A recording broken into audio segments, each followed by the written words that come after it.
RCR, la red que comunica y une al Perú.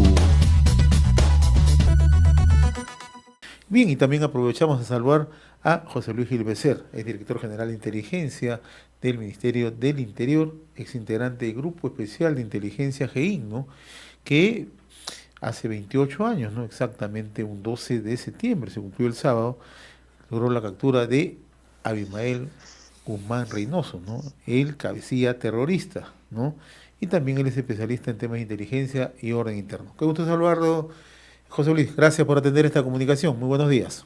Gracias a ustedes, buenos días José, buenos días Carlos y atento a sus preguntas. Muchas gracias.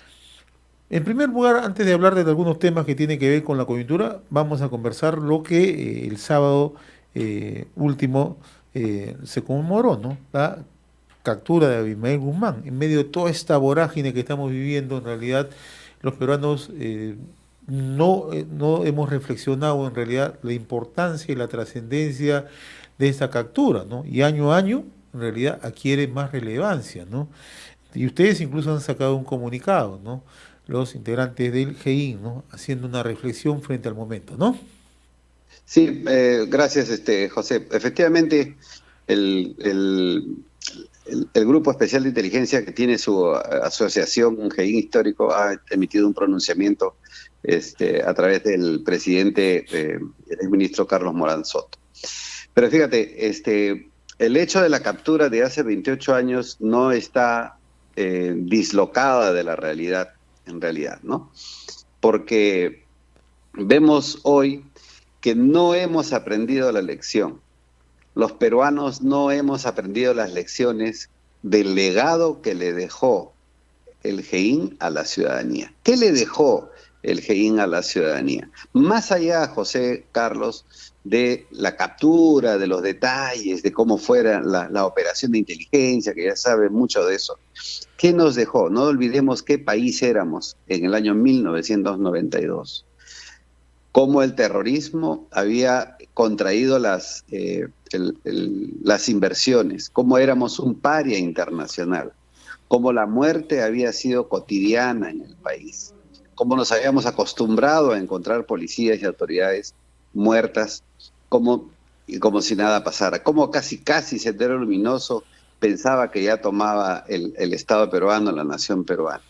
Entonces, estuvimos en un momento muy difícil y la captura de Guzmán llegó para dejarnos una lección. ¿Y sabes cuál es esta lección, José, queridos amigos? Es que nos dijo que hay que valorar la vida, la paz, la libertad y la democracia. Esas 4 cosas quedaron absolutamente asentadas como el legado que se le ha dejado al país. Y hay que decirlo, con realismo y con pena también.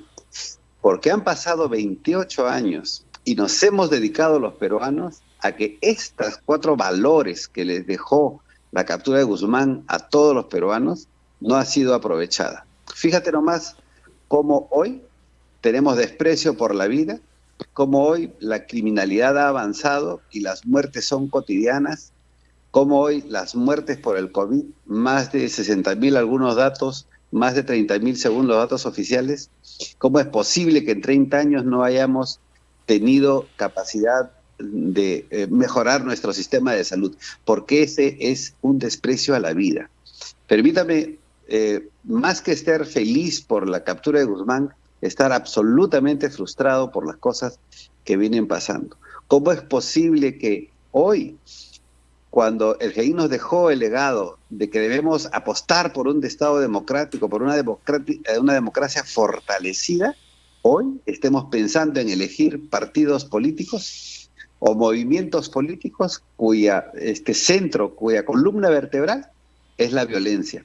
¿Cómo es posible que queramos elegir a Antauro Humala? ¿Cómo es posible que Sendero Luminoso haga partidos políticos? ¿Cómo es posible que ensalcemos a los ex terroristas del MRTA? O sea, no queremos paz. Queremos que vuelvan las guerras. Eso queremos los peruanos 28 años después. ¿Cómo es posible que en democracia, que habiendo dejado este legado de que es la democracia el mejor sistema, hoy estemos jugando con bufones políticos, ¿no es cierto?, para entregarle nuestra democracia a manos inexpertas. No hemos aprendido la lección y eso es absolutamente frustrante. Pero acá hay un responsable que es el ciudadano, y hay que decírselo. Probablemente lo que yo le voy a decir ahora no va a ser muy cómodo para muchos ciudadanos, pero nosotros, los ciudadanos, somos los responsables de no saber elegir. Somos los responsables de dejarnos llevar de las narices, ¿no es cierto?, hacia proyectos violentos, proyectos que retrasan el país en todo orden de cosas. ¿Qué nos ha pasado a los peruanos 28 años después? ¿Queremos terrorismo? ¿Queremos violencia? ¿Queremos dictaduras? Pues fíjese usted, estamos haciendo grandes esfuerzos para eso. Ahora, el otro tema también es, y quisiéramos hacer a veces las comparaciones son odiosas, pero a veces, o tomarlos como ejemplo. Cuando se habla de la situación, de la gestión misma de una pandemia que usted señala, nos cuesta ya 60.000 muertos, oficialmente, como usted mismo menciona también, 30.000 para los registros gubernamentales o del Estado. Y una de las razones por la cual muchos sectores de la población han secundado, a pesar de esas cifras, el manejo gubernamental, es porque asumían que si no se hubieran dado algunas de las medidas que se dan allí, cuestionadas obviamente desde diferentes ángulos, nos hubiese costado muchas vidas, ¿no? Y que esas medidas han permitido evitar que más muertes, o sea, tengamos más de 60.000, si esa es la cifra como lo demuestran algunos especialistas. Pero si nos basamos en esa apreciación, ¿cuántas vidas y cuántas generaciones se han salvado después de todo el trabajo que se ha hecho y que tomó y llegó a su cúspide con la captura de Guzmán? Y eso no hemos valorado suficientemente por cuestiones políticas y por acomodos ideológicos. ¿Cómo hemos manejado este tema a partir de allí? Nos hemos ido a una zona de relajo todos, hemos visto entonces el crecimiento económico y nos olvidamos de lo esencial de cuidar y no estamos cuidando nuestra seguridad. Bueno, es evidente y es lamentable tener que aceptar que así ha sido. Los 28 años que han pasado han demostrado que al menos tenemos graves indicios de tener desprecio por la vida, ¿no? Porque si hubiéramos tenido aprecio por la vida, si hubiéramos aprendido la lección que nos dejó la captura de Guzmán, hubiéramos implementado el mejor sistema de salud de Sudamérica, con tantos cientos de millones de dólares que se robaron los líderes políticos o los gobernantes o el sistema estructurado de corrupción que tiene el Estado. Imagínese usted cuántas vidas hubiéramos salvado. No pensemos que las medidas que se tomaron salvaron otros cientos de vidas, sino cuántos hemos perdido. Teníamos que perder 60.000. ¿Cómo es posible que hayamos permitido que la criminalidad continúe evolucionando y ahora el sicariato sea casi normal para nosotros? Entonces, ¿qué nos ha pasado a los peruanos? Autoridades y ciudadanos. ¿Qué tenemos en la cabeza, en el corazón? ¿Por qué el desprecio a la vida? ¿No es acaso cualquier persona una vida, un tesoro que tenemos que proteger? ¿Por qué no le damos esta importancia a la seguridad? Nos hemos dedicado a la economía, nos hemos dedicado a la política, sí, pero en los temas de seguridad no se han visto como una columna vertebral para el futuro del país, ¿verdad? Mire, a mí me causa envidia, por ejemplo, cómo los Estados Unidos invierten cientos de miles de millones de dólares en una organización de inteligencia para proteger su Estado, para proteger su país. Y aquí nos volvemos roñosos, miramos mal a la gente de inteligencia, miramos mal a la gente que quiere darle seguridad al país, ¿no es cierto? Y decidimos, con cada desatino, decidimos autoridades absolutamente incapacitadas para darle seguridad al país, ¿no? Eso es lamentable, ¿no, Carlos? Ahora, lo que señalamos hace unos días aquí en RCR, y lo que se ha apreciado quizás en estos últimos años, o en estas 2 décadas, o casi 3, es que hemos hecho un trabajo que nos ha permitido volver nuevamente a tomar una senda de la vida, del desarrollo, y que se transformó en un crecimiento económico. Y en ese interín hemos hecho el mayor descubrimiento quizás a nivel político ha sido, ¿no?, el tema de la corrupción y ponerlo en evidencia. Para partir de allí, hubo muchos discursos que nos dijeron, ahora vamos a refundar nuestro país en el caudal de la transparencia y la honestidad. Efectivamente, el poder cambió de mano, pero vemos que no así los mecanismos que nos llevaron a esas crisis y que se han mantenido. O no es así, o de repente solo tenemos una visión o una apreciación que no está muy concordante con una realidad. No, tiene usted toda la razón. Es decir, nos hemos ocupado en muchas cosas, pero no nos hemos ocupado en lo que es fundamental. Nuestra forma de gobierno, la honestidad para hacerlo, la visión de futuro. Yo le garantizo que si los que entraron al gobierno y hubieran tenido una verdadera, auténtica visión de país, de un país con menos capacidad de tener muertos, un país con mucha más seguridad, un país realmente como lo que es productor, un país que puede progresar, y estos líderes se hubieran renovado ideológica y políticamente, hubieran hecho un ajuste dentro de sus organizaciones, no tuviéramos hoy 24 partidos pretendiendo la presidencia de la República. No tuviéramos hoy el número más devastador de corrupción desde los más altos niveles del gobierno, desde los presidentes regionales, ministros, congresistas, policías, militares, empresarios. Tenemos una estructura, una tendencia perniciosa por la corrupción, que además no es nueva, es histórica, como ya se ha visto en algunos textos.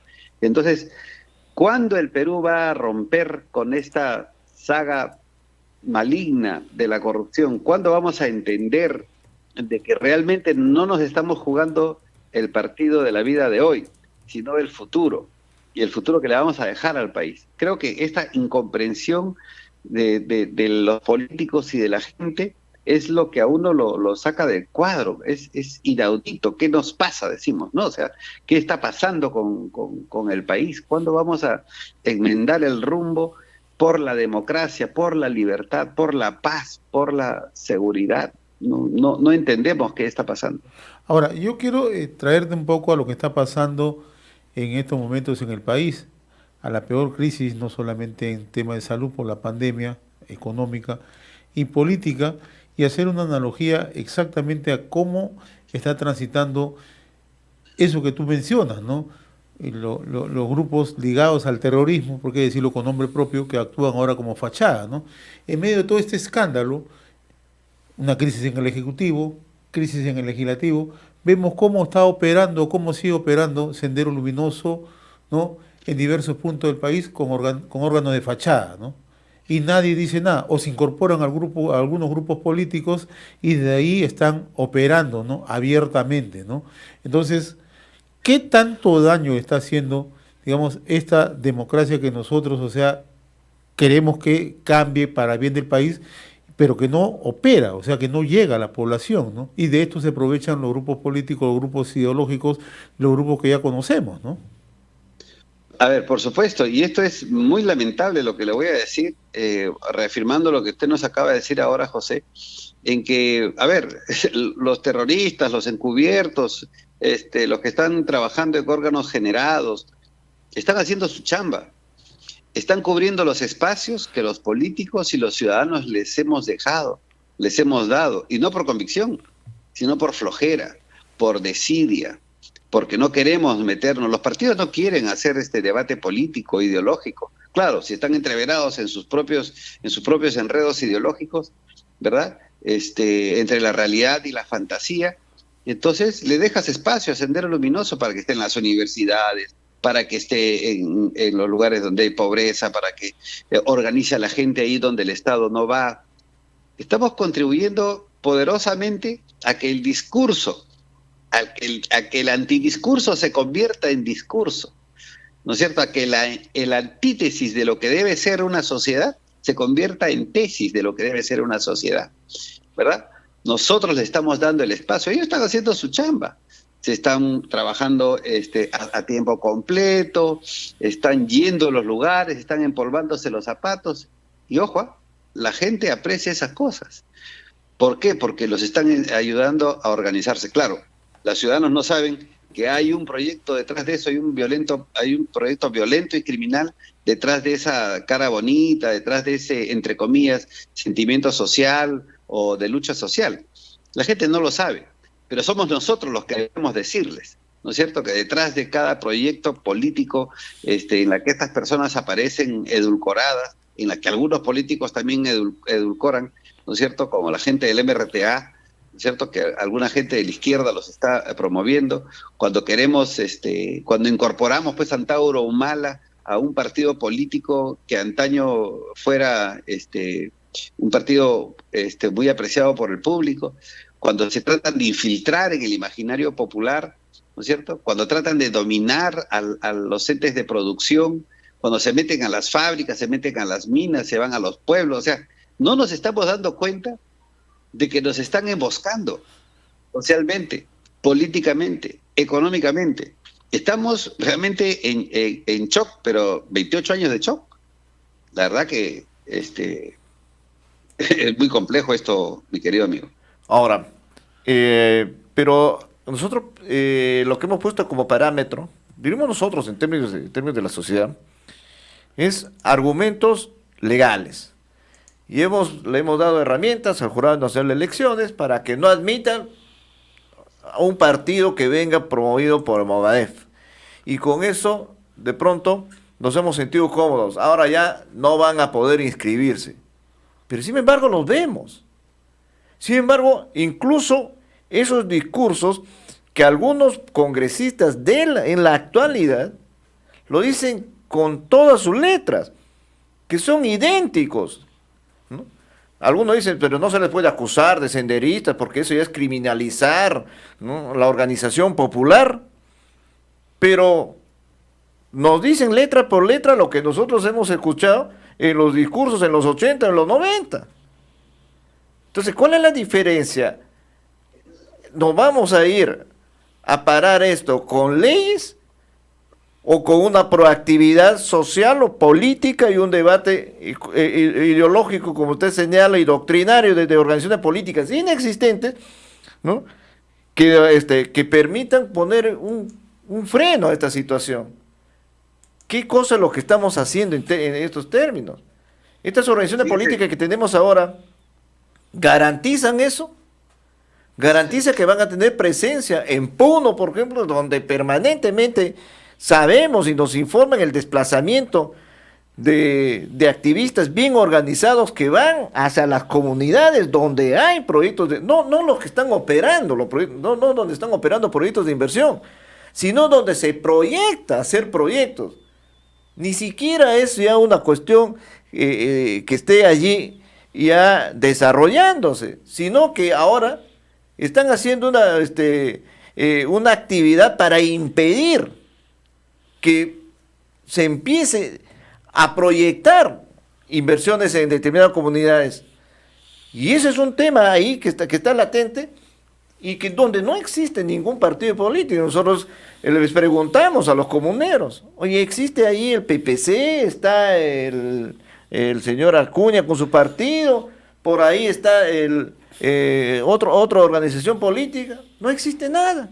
Existen esas organizaciones y que van y están permanentemente haciendo asambleas y que adoctrinando a la gente como ellos piensan que deben, y ellos lo toman como si. ¿Qué hacemos frente a eso? Parece que la filosofía de los antiguos partidos, entre ellos de Acción Popular, como el Perú como doctrina de Fernando Belaúnde, se ha ido desvaneciendo con el tiempo. ya no es el Perú como doctrina. En segundo lugar, todo lo que usted menciona demuestra una cosa, que los violentos, todos estos grupos, los grupos terroristas, los grupos que aman la violencia sobre pretexto de amar al Perú, sencillamente tienen una estrategia. Tienen estrategia. Los partidos políticos tienen partido, pero no tienen estrategia. Estos pueden no tener partido, pero tienen estrategia, ¿verdad? Entonces, estas cosas, fíjese, yo le voy a contar algo muy pequeño, de repente le puede parecer algo gracioso, es un pequeño cuentito que nos puede revelar qué es lo que debemos hacer, ¿no? Una colibrí, ¿no es cierto?, con su piquito tomaba agua de una rosa y se iba y lo escupía en un gran incendio forestal. Un elefante lo mira y le dice, ¿qué haces? ¿Por qué crees que vas a apagar el incendio con tu piquito de agua? Y el colibrí le dice, estoy haciendo lo que me corresponde hacer. ¿No? Imagínese usted, eso es lo que tenemos que hacer. A veces la gente cree que siendo honesto desde su puesto de trabajo en la administración pública no contribuye. Sí contribuye. Si cada peruano hiciera lo que tiene que hacer, estas cosas no pasarían. Esta es una responsabilidad no solamente política, no es solamente, es una responsabilidad de la estructura del Estado, es una responsabilidad de cada peruano que está en cada sector. Acá hay Estado, acá hay empresa, hay sociedad civil. ¿Y dónde está? ¿Dónde está la sociedad civil organizada? ¿Dónde está nuestra capacidad de organizarnos, de tener una estrategia para tener un mejor país, de hacer lo que nos toca, de llevar con un poquito de agua y apagar el incendio?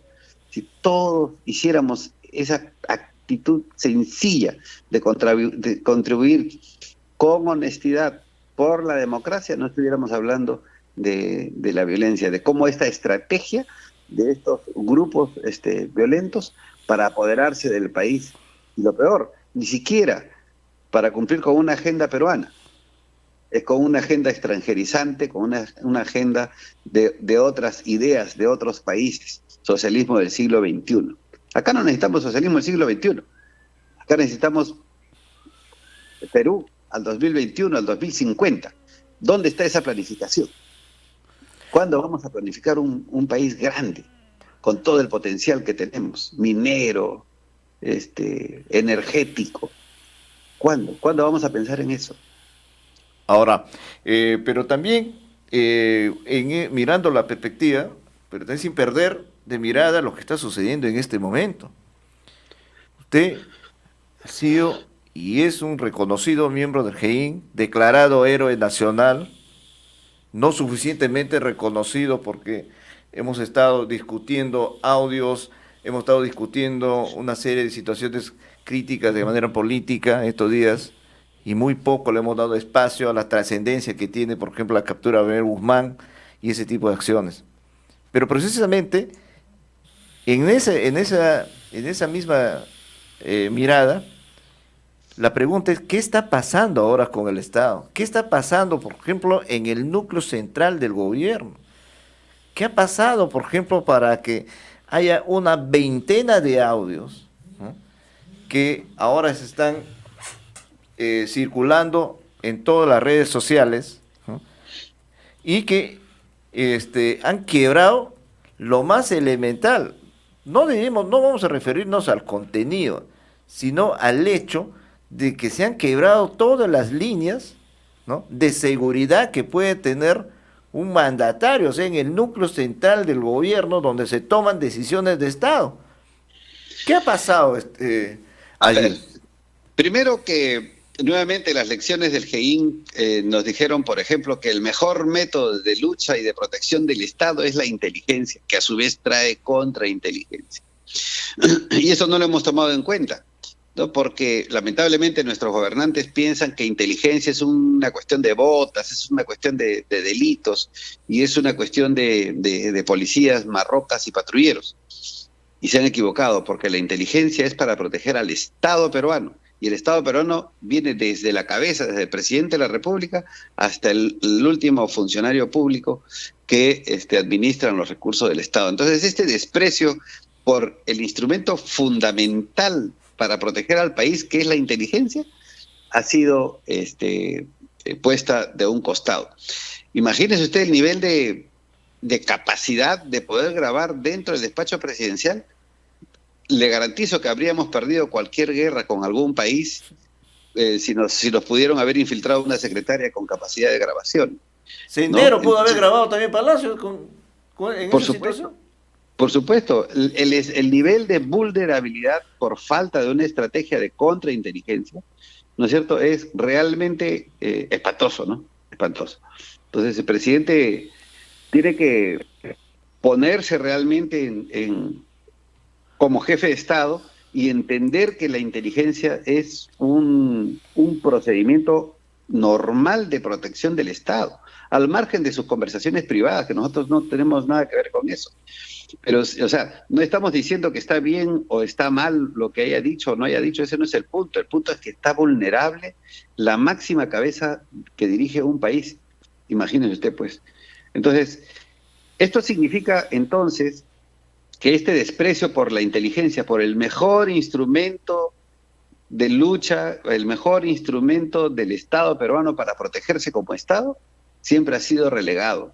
Y el culpable de esto, por supuesto, pues es Montesinos, que enajenó la inteligencia en el Perú. Muy lamentable. Pero, ¿tenemos la oportunidad de rehacerlo? Sí, pues. Pero entonces que tome la decisión, hay muchos expertos, y no quiero decir que soy yo, no hay otros expertos que pueden ayudar al presidente a reconstruir su sistema de seguridad, ¿no? Entonces, la verdad que es increíble todo lo que está pasando. Pero esta es una muestra del desprecio por la democracia que por años hemos venido cultivando los peruanos, ¿no? Muy bien, José Luis Gil Becerra, ex jefe de la Dirección General de Inteligencia del Ministerio del Interior, ex integrante del Grupo Especial de Inteligencia que capturó a Abimael Guzmán. Muy agradecido por esta comunicación y con el compromiso de seguir conversando sobre este y otros temas hacia adelante. Un fuerte abrazo, muy amable. Gracias, Carlos. Gracias, José. Buenos días. RCR, la red que comunica y une al Perú.